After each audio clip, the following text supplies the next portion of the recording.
So we're learning Likkutei Sichot Volume 2, and we're going to switch to Shavuot today, because otherwise we won't finish. Page 9.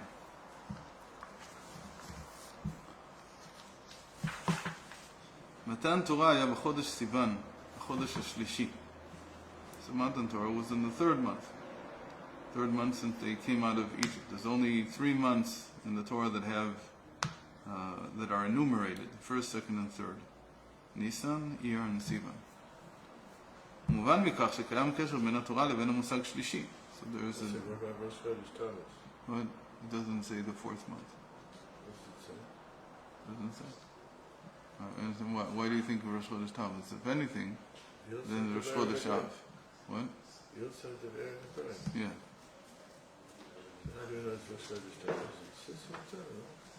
Yeah.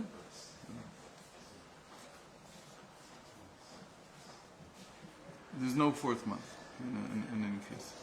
It doesn't mention it. So, because it's in the third month, so we know that there's an intrinsic connection between Torah and the concept of the third.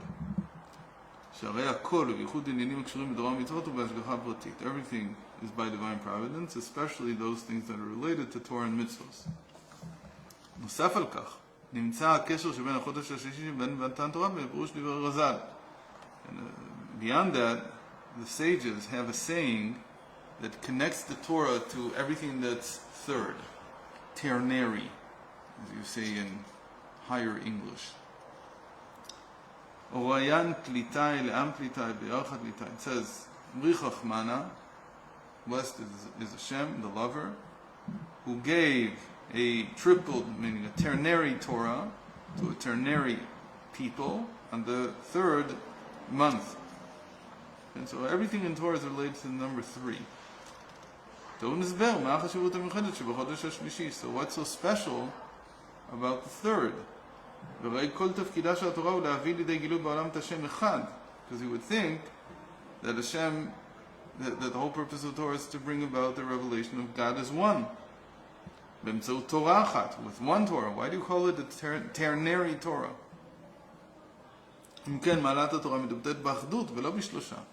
So the higher, loftier state of the Torah should have been connected to the number 1 and not to the number 3. הקושי מעמיק יותר לאור הדברים דלהלן, הקשר של חודש השלישי הוא בעיקר לתורה, כי שון רז"ל אוריינט ליטאי וארחת ליטאי. It becomes even more difficult to understand why the sages connected the number 3 in this way to the Torah. And they don't just say on the third month, they say the Torah itself is divided into 3. It's a ternary Torah. ואילו חלק מן המצוות היו קיימות עוד לפני מתן תורה, מצוות בני נוח, מצוות מילה, מצוות שנצטברו במראה. נכון אמנם שאין חשיבותן של מצוות אלה דומה לחשיבותן עצמן לאחר שניתנו בסיני. מציאות של מצוות הייתה קיימת באופן כללי לפני מתן תורה. והחידוש העיקרי בחג השבועות בחודש השישי היה מתן תורה. So here he's not talking about the text of the Torah, which we also know that existed in some form or another. But he's talking about the mitzvahs. There were no mitzvahs before the giving of the Torah, because that's what the giving of the Torah was a mechadish. That's what it added in the world, because before then, people were also doing some mitzvahs, but they were doing them out of their nature. And there was no command to do them. So when you add to this, that's the chiddush, that is the novelty of the giving of the Torah, so you have to understand, why was it given on the third month? It should be been given on the first month, to connect it to the number 1. יתרונה של התורה לגבי המצוות ולפי המצווה בתניא בכך שעל ידי המצוות נעשה אדם מרכבה לאלוקות. כדוגמת המרכבה מבטלת את רצונה לרצון הרוכב, וכנה מתאחד ומזדהה עם הרוכב, ואילו על ידי התורה מתאחד האדם עם הקדוש ברוך הוא. So the new level that a person gains through mitzvos is that now he can become nullified to God's will. Before then he could not be nullified. All he could do is he could identify with it, but he couldn't nullify himself to it. The others were nullified, sure? They were, but not through the mitzvos, because they didn't have mitzvos. So they were nullified in a different way to Hashem. That's the question I was also thinking.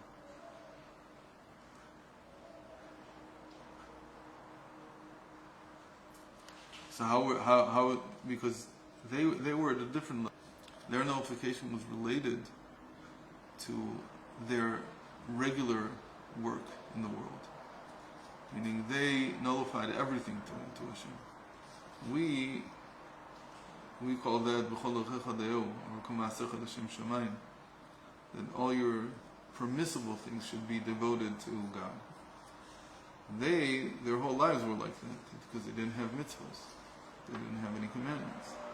But by us, it's very uncommon to find someone who dedicates all his free time, as it were, and dedicates it to godliness. So that's because by us the nullification already occurs in performing the mitzvahs, because they didn't have any mitzvahs, so their nullification could only happen with respect to their permissible actions, the things that were not obligated to do. לפי זה גוברת תהיה ההבנה מה הקשר שבין התורה שבאמצעותה אפשר להתאחד עם הבורא לבין החודש השלישי. So all the more so if you're saying that the Torah allows you to become one with God through this nullification, becoming like a chariot to His will. So all the more so, why was it given on the third month? What's the connection? Chapter 2. הסברת הדבר. So the explanation is like this. It's true that the goal is to become one with the Creator. To become one and not duplicitous. Not become two, right? Two faces. Janus, as they say. אך האחדות עומדת במבחן רק בשעה ששוררת ידיעה על קיום מציאות נוספת. But unity can only be, it stands to trial, meaning it stands to test it, only when you know that there's another reality. So if there's two, if you know that there's two, so you can put unity to a test. Are you really two that are one? When a person doesn't know about there being another option, so you can't say that he's really connected. Because as long as he doesn't know that there's another option, right, he could go in another direction, not connect to God. So what meaning does the connection have? You don't know what will happen the moment that he has another possibility. For instance, you bring a person to a store and there's only one flavor of ice cream. So that doesn't say, and the fact that he chose that flavor doesn't mean anything. Because what if I brought him to a store that had more than one flavor? Then you'd find out what he really likes. There's a well-known parable regarding the soul coming down. כשרוצים להעמיד במבחן את אמונתו והתקשרותו של בין המלך אל המלך, מוציאים אותו מהיכל המלך ומגלים אותו למרחקים אל בין אנשים שפלים. It's a parable from the Baal Shem Tov. When the king wanted to test and see how connected his son is to him and to his ways and to what he stands for, so he takes him out of his palace and he sends him to a faraway land where he's in exile with people that are far below the type of people that were in the palace. Only when you see that even there he is devoted to the way that he was acting in the palace, only then do you know that he's really connected, he's one with his father the king. So that's the only way you can know. And again, it's not that the king needs to know, it's that the son needs to know. God is testing you so that you know. God knows what's in your heart. It says the Alter Rebbe in Likkutei Torah, we saw this in Parshas Rei, that Hashem is testing you so that you know what's in your heart. So that you can find out, once there's another option, where are you really connected. By the way, the thing that under turmoil or under a difficult situation, under a difficult situation you find out where a person really belongs, it's a Mishnah in the Maseches Kelim. It says there, there's a classification there of which animals are in the water, which animals are in the different halachos. Then the Mishnah says, what about those animals that are amphibious? How do you know which one they're really in? Are they really land dwellers or sea dwellers? It says very simple. You frighten the animal, and then you see where it runs to. When it has to the option that is really its essence. That's the big, that's the interesting thing. So when something is under stress, that's when you test it. So based on that, Rabbi Isaac used to say that a person, to know where his heart really is, he has to see himself under stress. Otherwise, he doesn't know where he really belongs. He thinks he belongs in one place. He thinks he's connected to one place, but then he could be lying to himself, fooling himself. וכך הדבר בנידון שלפנינו. כשאדם בא במגע עם שניות ונתקל במציאות מנוגדת, ואין הדבר מפריע לאחדות שלו, אזי מתברר שהוא מאוחד באמת עם הבורא. So the same thing here.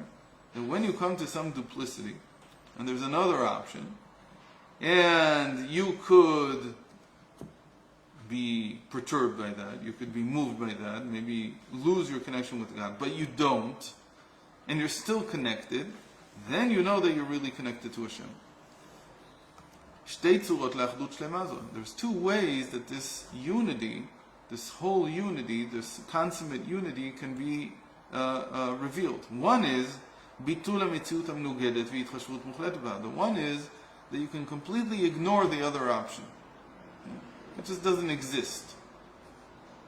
So I only believe in God. There's nothing else out there. But the other one, which is obviously greater, is if you can bring that which seemed to be opposing your connection to God, you can bring that in under the fold. You can bring it in to serve also as a means to connect to God. It's a much higher level. So our son, who is in exile, long away from his father in the palace, it's one thing that he will remain who he is and not change anything of his conduct, and he remains noble and so on.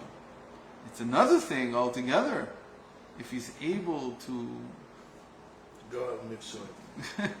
Not just go out and Mitzrayim, but to be successful in making other people like him. Mitzrayim. No, Niftayim is that I'm that way. That's good. But if I can make, like a shaliach makes a shaliach, that if I can convince someone else, after a few years, this guy is going out on Miftayim himself, this other guy that I used to go to. Now he himself goes to other people, that's a sure sign that my connection to Hashem is not just affecting me, it's affecting everybody that's around me. The type of unity that's expressed in the second form, where you're also affecting what's around you.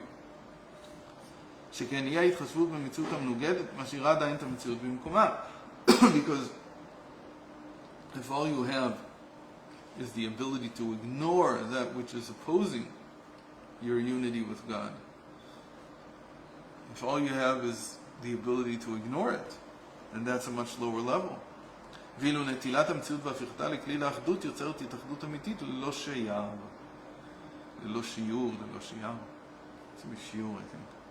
In any case, but when you're able to transform that which was opposing into something that is aiding, that becomes one also with Hashem, then that is a completely different level of unity.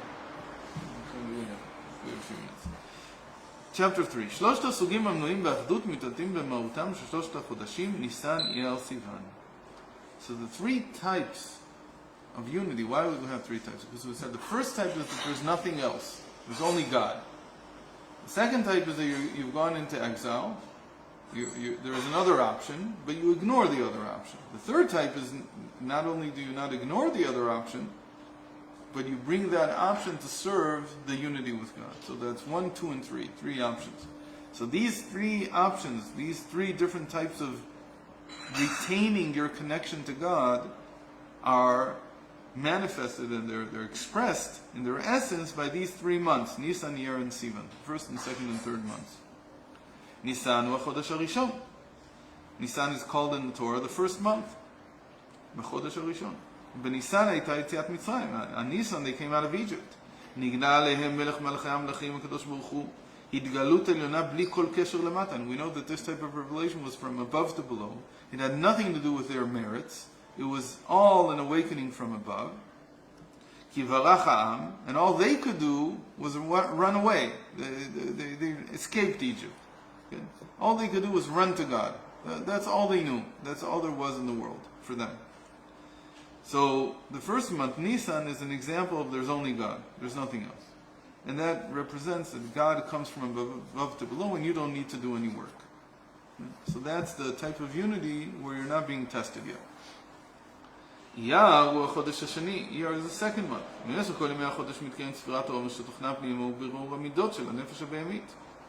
All month long, we're counting the Omer on the second month, in Iyar. And the whole point of counting the Omer is to rectify the animal soul. And so we're dealing with the reality of there being in us, even within us, something that is opposing the unity with God. But all we're doing is, really, we're not transforming it into godliness. We're just ignoring it in a certain sense. We're not letting it. We're refining it in the way that we're not transforming it into something positive yet. All we're doing is we're dealing with it, putting it in its place. דבר זה רמוז גם בשמו של החודש, ראשי התיבות של אברהם, יצחק, יעקב, רחל, 4 רגלי המרכבה. מרכבה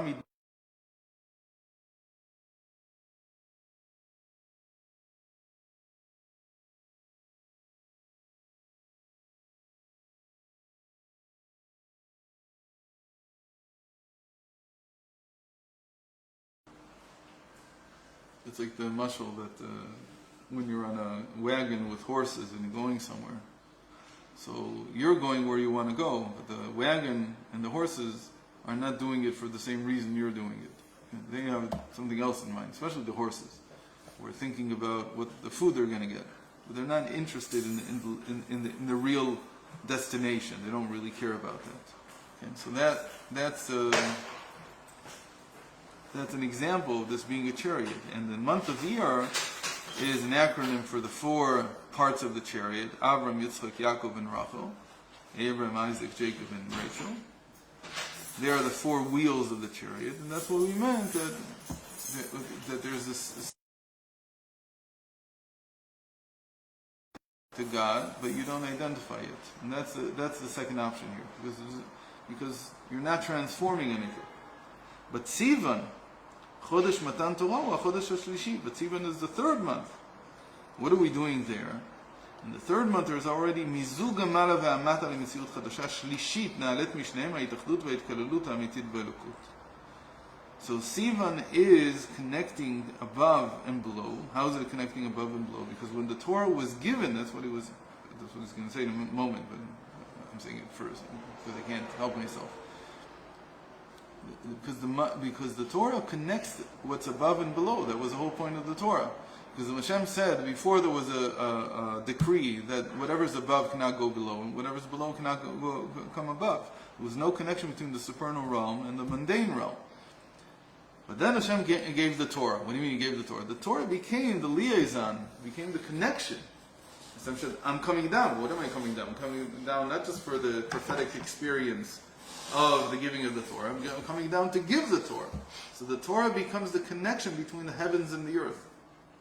So the Torah is able to unify these 2 realities. The Torah allows you to transform something. So if I take now the money that I have, which is just mundane, I can ignore it and say, okay, the money, it doesn't say anything against God, but it's also not serving God. But because the Torah gave me a mitzvah, so now I can give tzedakah. And when I give tzedakah, when I give charity, I'm transforming the money itself into something that is connected to godliness. And that can only be achieved through the Torah. So in that sense, the Torah is the 3rd level of unity, where you're able to unify opposites, that which is above and below. Mishum kach, chapter 4, nitna Torah b'chodesh HaShlishi. And that's why the Torah was given on the 3rd month. Mishum she'ikar ma'uta shel Torah yitachdut. Because the main purpose and the essence of the Torah is its ability to unify. כשאדם מקיים מצווה מסוימת, הרי הוא אמנם מסלק מציאותו לשם מצווה, אך איננו מתאחד איתה. ואילו על ידי התורה מתאחד שכל האדם מחוכמתו ורצונו של הקדוש ברוך הוא. But because, again, they had mitzvahs before, but without Matan Torah, without the giving of the Torah that broke down the barrier between that which is above and that which is below, so there was no real unity yet. And the Torah, in the way that it speaks about things, in the way that it commands us to do things, and because it's a connection between God and us, so it has the ability to create true unity. Without the Torah, there's no true unity. That's basically what he's saying. And you have to understand this, because people think that true unity with God is because I believe in God. That's enough. He says, no, the fact that you believe in God doesn't mean anything. The only way you can say that you are truly unified with God is if you're transforming your environment to also become connected to God. If you're not transforming your environment and you're just sitting in your room and thinking all wonderful and good thoughts, that's not true unity, as he says. That's the unity of the second type. You're ignoring the rest of the world. And you say, the rest of the world can be whatever it is. I don't care if it's connected or not connected. But the Torah doesn't see it that way. The Torah says, I came to break down the barrier between the supernal realm and the mundane realm, because I'm interested in turning the mundane realm into something that's connected to godliness. So that's the essence of the Torah. Ha'achdut, and the very important statement that he says here, is that through the Torah, the entire person, with his wisdom and his will, becomes unified with God. Meaning, in other words, we'll say it like this: you could do mitzvos. This is different than what he usually says. Usually the Rebbe is only talking about Kabbalah soul. He's saying you should perform the mitzvos without thinking, because the highest level is when you don't involve the mind. The highest level when you just accept it. But here he's saying the opposite. Here he's saying that the Torah has the ability to transform your mind also. The Torah is a bridge between the human mind and God.